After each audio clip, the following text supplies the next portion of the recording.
आदाब दोस्तों, आज की इस वीडियो के अंदर हम बात करने वाले हैं एक अमेरिकन शिप पर पायरेट्स अटैक की और देखेंगे कि किस तरह से अमेरिकन नेवी ने इनके खिलाफ 90 घंटे का लगातार ऑपरेशन किया और उसमें कामयाब भी हुए।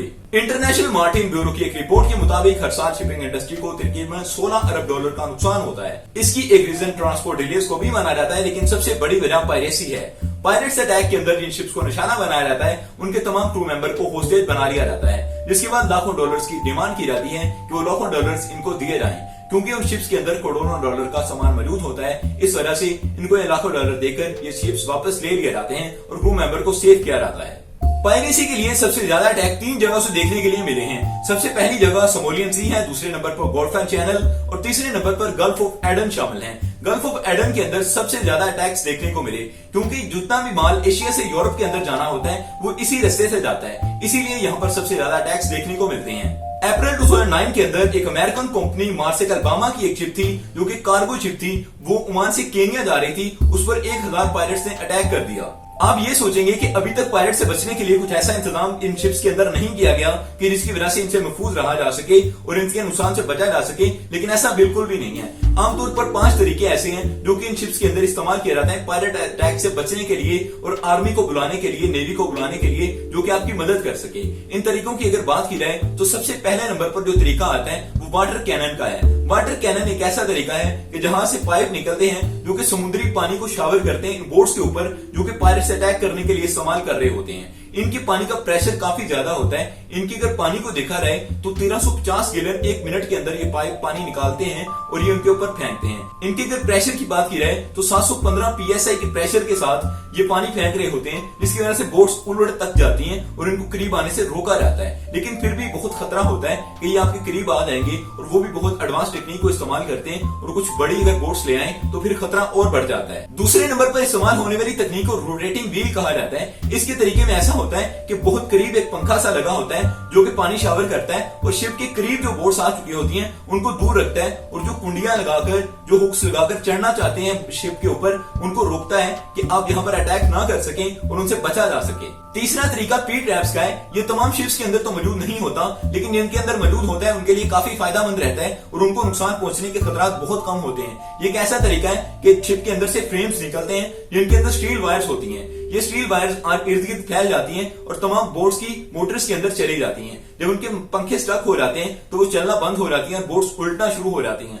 जिसकी वजह से पायरेट्स का पूरा ध्यान उनकी तरफ चला जाता है और वो वापस जाने के बारे में सोचते हैं या सिर्फ अपनी जान बचाने के बारे में सोच रहे होते हैं। चौथा तरीका एलरेड डिवाइस का है। ये एक ऐसी डिवाइस है जो कि हाई फ्रीक्वेंसी की आवाज निकालती है और ये इतनी बुरी आवाज होती है और रिपीट हो रही होती है कि इंसान इसको सुनना नहीं चाहता और इससे दूर भागता है। जब मुल्क के अंदर एहतजाज वगैरह होता है तो उसके दौरान भी इस्तेमाल किया जाता है कि प्रोटेस्ट से लोगों को भगाया जा सके और लोगों को यहाँ पर रुकने ना दिया जाए, और ये बहुत बुरी आवाज निकाल रहा होता है जिससे लोग दूर भागते हैं। और 5वां तरीका जो इस्तेमाल किया जाता है वो इलेक्ट्रिसिटी फेंस का है, क्योंकि ऐसी तारें लगाई जाती हैं, ऐसी बाड़ लगाई जाती है जिसकी मदद से लो वोल्टेज देकर इनको भगाया जाता है। और बहुत हाई वोल्टेज तो वहां पर नहीं दी जा सकती, लेकिन इतनी वोल्टेज होती है कि उसको कोई इंसान आसानी के साथ टच नहीं कर सकता। लेकिन ये भी हमेशा लगी नहीं रहती, बल्कि इसको लपेट दिया जाता है और वापस फोल्ड करके रख दिया जाता है, क्योंकि जो आकर परिंदे वगैरह बैठते हैं बोट्स के ऊपर, शिप्स के ऊपर, वो मर सकते हैं अगर ये पक्की लगी रहे, परमानेंटली इनको लगा रहने दिया जाए।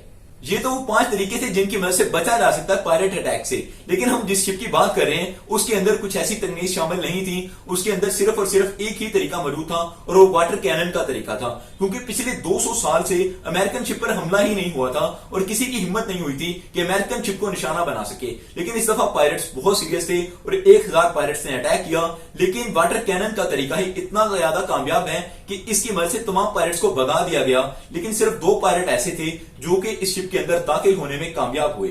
इन दाखिल होने वाले पायरेट्स ने आकर तमाम लोगों को यरगमाल बनाया। उन्होंने कैप्टन को किडनैप कर लिया। कैप्टन को किडनैप करने के बाद उन्होंने एक शिप को संभाल लिया था और शिप को संभालने के बाद उन्होंने कैप्टन को नीचे उतारा और एक फ्लोटिंग शिप के अंदर दाखिल कर दिया। जिस फ्लोटिंग बोट के अंदर कैप्टन को डाला गया, तमाम लोगों को मौजूद था कि इसके अंदर फ्यूल बहुत लिमिटेड होता है और इसका फ्यूल खत्म हो सकता है अगर इसको घेर लिया जाए। अमेरिकन नेवी इस वक्त काफी सीरियस हो चुकी थी और $2 मिलियन की डिमांड की जा रही थी पायरेट्स की तरफ से, लेकिन अमेरिकन नेवी इनको 1 रुपया भी देने पर तैयार नहीं थी। उन्हें इस चीज का अंदाजा था कि अगर एक दफा ये लोग सोमालियन बॉर्डर तक पहुंच गए तो फिर इनको रोक पाना मुश्किल होगा क्योंकि ऐसे करप्ट कंट्री से अपने कैप्टन को निकालना मुमकिन ही नहीं हो सकता। अब अमेरिकन नेवी के पास एक मिशन था कि उनको इस बोट का फ्यूल खत्म करना था, जिसके लिए उन्होंने अपने हेलीकॉप्टर को इस बोट के ऊपर उड़ाना शुरू कर दिया और इतने लो लेवल पर उड़ाया कि समुद्र के अंदर पानी की लहरें पैदा हो रही थी, जिसकी वजह से बोट आगे चल नहीं पा रही थी और थोड़ी ही देर के अंदर एक शिप को लाकर इस बोट के आगे खड़ा कर दिया गया। आखिर 80 घंटे के बाद इस फ्लोटिंग बोट का फ्यूल खत्म हुआ और तमाम लोग परेशान हो चुके थे कि अब क्या किया जाएगा। लगातार 80 घंटे तक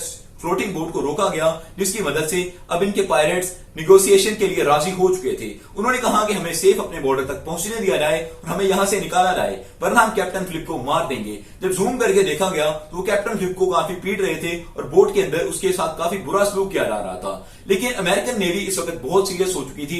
इन्होंने कमांडर्स को हायर करने का फैसला किया। 3 स्नाइपर्स को बुलाया गया और इन्हें कहा गया कि आपने एक ही दफा में तीनों को अटैक करना है और तीनों पायलट्स जो कि इस बोट के अंदर मौजूद थे कैप्टन फिलिप के साथ, उनको खत्म करना है ताकि कैप्टन फिलिप की जान बचाई जा सके, इन लोगों को खत्म किया जा सके।